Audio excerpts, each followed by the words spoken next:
À l'origine de cette paralysie du réseau, un bug informatique sur le système d'aiguillage. Paradoxalement, c'est en menant des travaux pour moderniser le système et donc améliorer son fonctionnement et son rendement qu'il a eu lieu. Ce test, en fait, c'est un basculement de ces postes de Montparnasse, donc, qui sont des postes qui sont des années 80, sur lesquels on a augmenté leur capacité. C'est un peu quand, si vous faites dans un bâtiment ancien, vous faites un réaménagement en un système très moderne. Là, on est dans ce système-là, et donc, en effet, vous touchez à de l'existant, avec des technologies qui ne sont pas de même génération. Inévitablement, vous augmentez vos risques. Cet été déjà, une panne de signalisation avait provoqué une énorme pagaille gare Montparnasse durant plusieurs jours.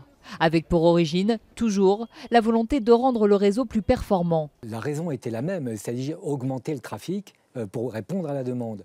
Alors la panne n'était pas la même, c'est vrai, c'était un problème de câble, etc. On a mis du temps à trouver la panne. Il est vrai que le matériel est peut-être un peu désuet. Et là, il s'agit d'un problème informatique, là aussi, pour faire passer les trains au bon endroit, au bon moment, pour encore une fois fluidifier le trafic. Après cet incident, des recommandations avaient été formulées à la SNCF, qui affirme avoir retenu la leçon et mieux gérer cette nouvelle panne.